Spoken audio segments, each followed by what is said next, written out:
ಶ್ರೇಷ್ಠ ಗಾಯಕಿ ಅವರು ನಿನ್ನೆ ವಿಧಿವಶ ಆಗ್ಯಾರೆ. ಅವರಿಗೆ ನಾನು ಭಾವಪೂರ್ಣವಾದಂಥ ಶ್ರದ್ಧಾಂಜಲಿ ಸಲ್ಲಿಸ್ತೇನೆ. ಗುಂಡಾಗಿರಿ ಮಾಡ್ತಾ ಇದ್ದಾರೆ, ಅವ್ರಿಗೆ ಭಯ ಬಂದಿದೆ.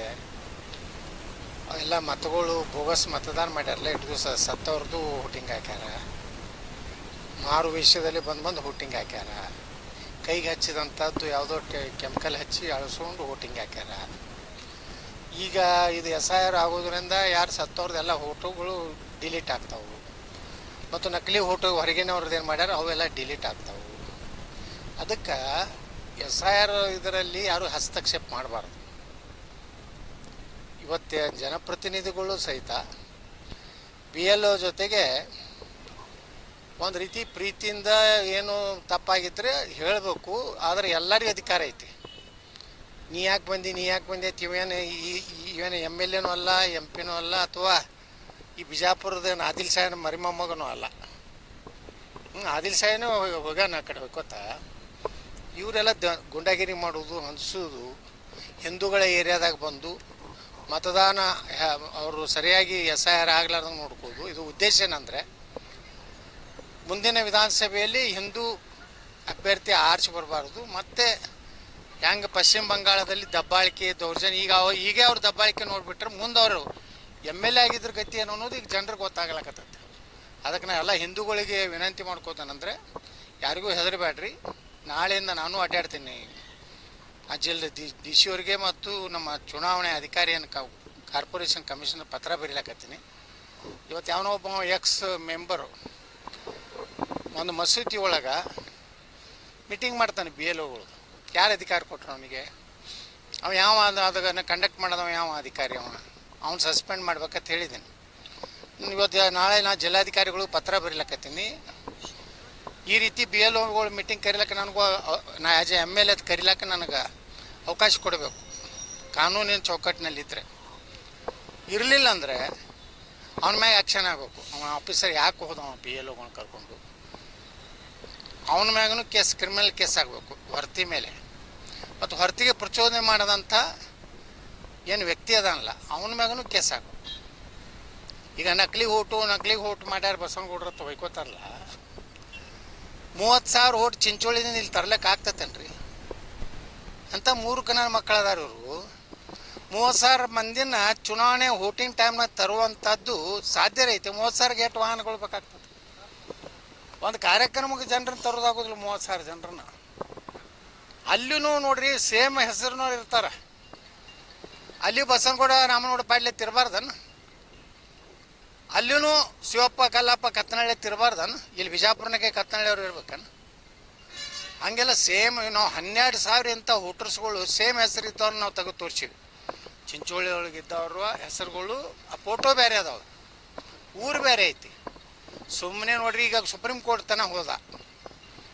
ಸುಪ್ರೀಂ ಕೋರ್ಟ್ನಾಗ ಚೀಮಾರಿ ಹಾಕ್ಸ್ಕೊಂಡು 1 ಲಕ್ಷ ರೂಪಾಯಿ ದಂಡ ಇದ್ದಿದ್ದು 2 ಲಕ್ಷ ರೂಪಾಯಿ ದಂಡ ಕೊಟ್ಟು ಬಂದ. ಹೈಕೋರ್ಟ್ನಾಗ ನನ್ನಂತೆ ಆಯಿತು, ಕಿತ್ತೋಗಿದ್ದು ದಂಡ ಹಾಕಿದ್ರು, ಫೇಕ್ ಅಲಿಗೇಷನ್ ಮಾಡಿ ಅಂತೇಳಿ. ಸುಪ್ರೀಂ ಕೋರ್ಟಿಗೆ ಹೋದ, ಕಪಿಲ್ ಸಿಬಲ್ ಕೊಟ್ಟ, ಆದರೂ ಸುಪ್ರೀಂ ಕೋರ್ಟ್ ತಿರಸ್ಕಾರ ಮಾಡಿತು. ಮತ್ತು ಅದು ಇಂಟರ್ನಲ್ ಏನೋ ಚೀಫ್ ಜಸ್ಟಿಸ್ ಒಂದು ಚೇಂಬರ್ನಾಗೂ ಒಂದು ಕೋರ್ಟ್ ನಡೀತೈತತ್ರ. ಮತ್ತು ಕಪಿಲ್ ಸಿಬಲ್ ತೊಗೊಂಡು ಆ ಒಂದೇನು ಜಮೀರ್ ಅಹ್ಮದ್ ಖಾನನ ಸಹಕಾರದಿಂದ ಅಲ್ಲಿ ಸುಪ್ರೀಂ ಕೋರ್ಟ್ನಾಗ 2 ಸಲ ಚೀಮಾರಿ ಹಾಕ್ಸ್ಕೊಂಡು ಬಂದರು ಸಹಿತ ಇನ್ನು ನಕಲಿ ಓಟ್ ಅಂದ್ರೆ ಹತಾಶೆ ಆಗಿಬಿಟ್ಟಾಳ ಕೆಲವೊಂದು ಮಂದಿ ಬಿಜಾಪುರನಾಗ. ಇವತ್ತು ಬಿಜಾಪುರ ನಗರ ಇಟ್ಟು ಸುಂದರ ಆಗೈತಿ, ಇಟ್ಟು ಶಾಂತ ಐತಿ, ಗುಂಡಾಗಿರಿ ನಡೆಯಲಾಗೈತೆ ಅನ್ನುವಂಥ ಏನೋ ಒಂದು ವಾತಾವರಣ ತಯಾರಾಗೈತಲ್ಲ ಕಳೆದ 7-8 ವರ್ಷದಿಂದ. ಮೊದಲನೇ 8 ವರ್ಷದ ಬಿಜಾಪುರ ಬೇರೆ ಇತ್ತು, ಇವತ್ತಿನ ಬಿಜಾಪುರ ಬೇರೆ ಐತಿ. ಇಡೀ ದೇಶದಲ್ಲೇ 4ನೇ ಒಳ್ಳೆಯ ಗಾಳಿ ಇರುವಂಥ ನಗರ ಆಗೈತಿ. ಇದು ಎಲ್ಲ ಇದನ್ನು ಹಾಳು ಮಾಡಬೇಕು, ಇದನ್ನು ಇನ್ನೊಂದು ಸಣ್ಣ ಮಿನಿ ಪಾಕಿಸ್ತಾನ ಮಾಡಬೇಕು ಅನ್ನೋಂಥ ಪಾಕಿಸ್ತಾನಿ ಪ್ರೇಮಿಗಳು ಸುಮ್ಮನೆ BLOಗಳಿಗೆ ಅನಿಸೋದು, ಈ ರೀತಿ ನಕಲಿ ಓಟ್ ಮಾಡ್ಯಾರ ಅನ್ನೋದು. ಯಾವ ಹಿಂದೂಗಳು ನಕಲಿ ಓಟ್ ಮಾಡ್ಯಾರ ಬಿಜಾಪುರನಾಗ? ನಕಲಿ ಓಟ್ ಮಾಡುವಂಥ ಸಂಸ್ಕೃತಿ ಹಿಂದೂ ಸಮಾಜದಲ್ಲಿ ಇಲ್ಲೇ ಇಲ್ಲ. ಅದೇನಿದ್ರು ಅದೇ ಅವ್ರು ಯಾರದಾರ ಅವರೇ ಮಾಡ್ತಾರೆ ಅಂಥ ಹಲ್ಕ ಕೆಲಸ. ಅದಕ್ಕೆ ಸುಮ್ಮನೆ ಬಾಯಿಗೆ ಬಂದಂಗೆ ಮಾತಾಡಿದ್ರೆ ಆ ಶಬ್ದಗಳು ಮಾತಾಡಲಿಕ್ಕೆ ನೀವು ಮಾಧ್ಯಮದವ್ರಿಗೂ ನಿಮ್ಗೆ ಅಭಿನಂದನೆ ಸಲ್ಲಿಸ್ತೇನೆ. ಅಂಥ ಥರ್ಡ್ ರೇಟ್ ನನ್ನ ಮಕ್ಕಳದು ಯಾವುದೂ ನೀವು ಹಾಕೋದಿಲ್ಲ. ಅದಕ್ಕೆ ನಿಮ್ಗೆ ಅಭಿನಂದನೆ. ಯೂಟ್ಯೂಬ್ದಾಗ ಅದಾರ ಬಿಡ್ರಲ್ಲ ಫುಟ್ ಎಲ್ಲ ಸಾಬ್ರು ಯೂಟ್ಯೂಬ್ ಅದಾವ ಬಿಜಾಪುರ್ನಾಗ. ಅದ್ರಾಗ ಇಲ್ಲೊಂದು ಹುರ್ಬೀಜ ರಂಭಾಪುರದ ಒಂದು ಸೇರೈತಿ. ಇವು ಯೂಟ್ಯೂಬದು ಹುರ್ಬೀಜಗಳು ಏನು ಹೇಳಿದ್ರು ಯಾರು ಕೇಳೋರು ಅದಾರ? ನಿಮ್ಮಂಥ ಮಾಧ್ಯಮಗಳದ್ದು ಕೇಳ್ತಾರೆ. ರಾಷ್ಟ್ರೀಯ ಚಾನಲ್ಗಳದು, ರಾಜ್ಯ ಚಾನಲ್ಗಳದು, ಪ್ರತಿಷ್ಠಿತ ಚಾನಲ್. ಅವೇನು ಹುರ್ಬೀಜಗಳು ರೊಕ್ಕ ಕೊಟ್ಕೊಳ್ಳೇನೆ ಬಸವನಗೌಡ ಹಾಕಿಯ ವಯಸ್ಸಾಕಿಯ ಯೋಮ ಹುರ್ಬೀಜ ರಂಭಾಪುರದ ಒಂದು ಹುರ್ಬೀಜ ಐತಲ್ಲ, ಅದು ಅಲ್ಲೇ ಸಾಬ್ರ ಮನೆಯಾಗ ದರ್ಗಾದಾಗೆ ಯಾವ ಆಸಿಂಪರದಾಗೆ ಹೋಗಿ ಬಿರಿಯಾನಿ ತಿನ್ಕೋತಿರ್ತಾನೆ ನನ್ನ ಮಗ. ಇಂಥ ಯೂಟ್ಯೂಬ್ಗಳಿಂದ ನನಗೆ ಏನೂ ಆಗೋದಿಲ್ಲ. ನಾನು ಆ ಶಬ್ದಗಳು ಅವ್ರ ಅಪ್ಪನಂಗೆ ಮಾತಾಡೋಕ್ಕೆ ನನ್ನ ಬಲ್ಲಿ ಭಾಳ ದೊಡ್ಡ ಶಬ್ದಕೋಶ ಐತಿ. ಆದ್ರೆ ಆ ಸ್ಟೇಟಸ್ ಅಲ್ಲ ಅಂತೇಳಿ ಯಾವ ಪಂಚಾಯತಿಗೆ ಆರಿಸಿ ಬರಲಿದೆಲ್ಲ ಇಲ್ಲಿ ಬಂದು ನಮ್ಮ ಹಿಂದೂ ಏರಿಯಾದಾಗ ಇನ್ನು ಏನಾರೆ ಗುಂಡಾಗಿರಿ ಮಾಡೋದು. ನೀ ಅದಕ್ಕೆ ಬರ್ತೀಯಪ್ಪ? ನೀ ಯಾರು? ಈ ನಮ್ಮ ಸಿಬ್ಬಂದಿಗಳನ್ನ ನಮ್ಮ ಜನರ ಕೇಳಿ ನೀ ಯಾರು ಬರ್ತೀವಿ ನಮ್ಮ ಓಣ್ಯಾಗ? ಹಿಂದೂಗಳ ಓಣ್ಯಾಗ ನಿಂದೇನು ಕೆಲಸ ಐತಿ? ನಿನ್ನ ಓಣ್ಯಾಗ ನಿನ್ನ ಮನೆದಟ್ಟೆ ಓಟ್ ಕೇಳ್ಬೇಕು ಹೊರತು ಇದೇನು ಚುನಾವಣೆ ಅಲ್ಲ. ಯಾರು ಬೇಕಾದ ಸಂಘ ಸಂಸ್ಥೆದವರು ಜನರನ್ನ ಇವತ್ತು ಅವ್ರಿಗೆ ಏನು ಅವ್ರಿಗೆ ಮುಗ್ಧ ಜನ ಅದಾರ. SIRದಾಗ ಫಾರ್ಮ್ ಹೆಂಗೆ ತುಂಬಬೇಕು ಗುರುತಿಲ್ಲ. ಕೆಲವೊಂದು BLO ಒಳಗೆ ಗುರುತಿಲ್ಲ ರೀ. ಅಂಗನವಾಡಿ ಕಾರ್ಯಕರ್ತರು ಅದು ಅವಾಗೇನೂ ಬರೋದಿಲ್ಲ. ಅವ್ರಿಗೆ ಸಹಾಯ ಮಾಡ್ತಾರೆ. ಮಾಡ್ಬೋದು ಅಂತೈತಿ ಚುನಾವಣಾ ಆಯೋಗದ ಇದ್ರಾಗ. ನೀವೇನಲ್ಲೇ ಹಿಂಗೆ ಗುಂಡಾಗಿರಿ ಮಾಡ್ತೀನಿ, ನಮ್ಮ ಸರ್ಕಾರ ಐತಿ, ನಾವು ಪಾಕಿಸ್ತಾನ ಮಾಡ್ತೀನಿ ಅಂದ್ರೆ ಬಿಜಾಪುರ ಹಿಂದೂಗಳಿಗೆ ಹೇಳ್ತೀನಿ, ನೀವೆಲ್ಲರೂ 100% ಮತದಾರ ಆಗ್ರಿ. ಈ ಬಿಜಾಪುರ ಯಾವಾಗಲೂ ಹಿಂದೂಗಳ ಕೈಯಾಗಿರ್ಬೇಕು. ಇವರೆಲ್ಲರಿಗೂ ಭಯ ಬಂದದ. ಸುಮಾರು 10-15 ಸಾವಿರ ಬೋಗಸ್ ಸತ್ತವ್ರು ಓಟ್ ಹಾಕೋತ ಬಂದಾರ. ಅದಕ್ಕೆ ಇದೆಲ್ಲ ಕಿತ್ಕೊಂಡು ಹೋಗ್ತದೆ ಅಂತೇಳಿ ವಿಜಯಪುರ ನಗರದಲ್ಲಿ ಈ ರೀತಿ ಒಂದು ನಾಟಕ ನಡೆದ. ನೋಡ್ರಿ, ಈಗ ಇದರಾಗ ಬಾಂಗ್ಲಾದೇಶಿಯರು ಎಷ್ಟು ಅದಾರ, ಮತ್ತೆಲ್ಲೆಲ್ಲಿ ಇಲ್ಲಿ ನೋಡ್ರಿ. ಇವತ್ತು ಪಾಕಿಸ್ತಾನದವ್ರು ಮೂಲದವ್ರು ಸಿಗ್ಲಾಕತ್ತಾರ, ಇಲ್ಲಿ ಕರ್ನಾಟಕದಲ್ಲಿ ಬಾಂಗ್ಲಾದವ್ರು ಸಿಗ್ಲಾಕತ್ತಾರ, ಇಲ್ಲೂ ಅದಾರ. ಇಲ್ಲೂ ಸುಮಾರು 2-2.5 ಸಾವಿರ ಬೋಗಸ್ ಓಟಿಂದ ಒಂದು ಇದು ಮಾಡಿ ಇವತ್ತು ಲೋಕಾಯುಕ್ತ ಮುಂದೆ ಬಂದದ. ಅದಕ್ಕೆ ಇವ್ರಿಗೆ ಏನಾಗೈತೆ, ಇವರು ಬಿಜಾಪುರನ ಹಾಳು ಮಾಡಬೇಕು ಅನ್ನೋದು. ಇವ್ರೇನು ಒಳ್ಳೆ ಮಂದಿ ನೋಡ್ರಿ, ಅವ್ರು ಮಾತಾಡೋದು, ಅವ್ರ ನಡವಳಿಕೆ ನೋಡಿಬಿಟ್ರೆ ಇಂಥವ್ರು MLA ಆದ್ರೆ ಗತಿ ಏನಾಗ್ತದೆ ರೀ. ಬಿಜಾಪುರ ಶಾಂತ ಊರು ಐತಿ, ಬರೋಬ್ಬರಿ ಇಟ್ಟಿವಿ ನಾವು. ಇವ್ರನ್ನ ಎಲ್ಲಿ ಇಡ್ಬೇಕಲ್ಲಿ ಇಟ್ಟಿವಿ.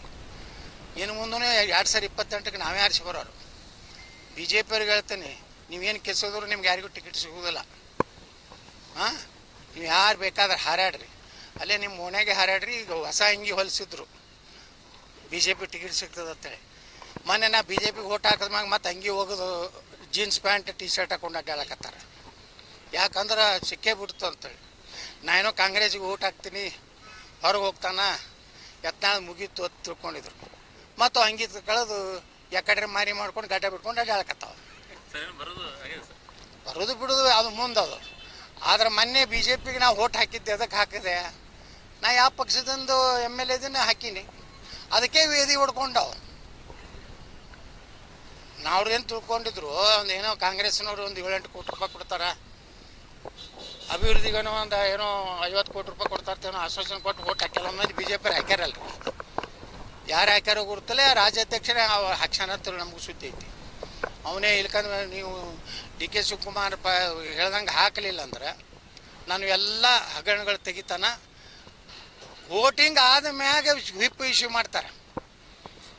ರಾಜ್ಯಾಧ್ಯಕ್ಷರು ವೋಟಿಂಗ್ ಆದ್ಮ್ಯಾಗ ಯಾರು ವಿಪ್ ಇಶ್ಯೂ ಮಾಡ್ತಾರೆ? ವೋಟಿಂಗ್ಗಿಂತ ಮೊದಲು ವಿಪ್ ಇಶ್ಯೂ ಮಾಡ್ತಾರೆ. ಅವ್ರು ವಿಪ್ ತಗೊಳ್ಳಿ, ಅವ್ರ ಮನೆಗೆ ಹೋಗಿ ಹಚ್ತಾರೆ.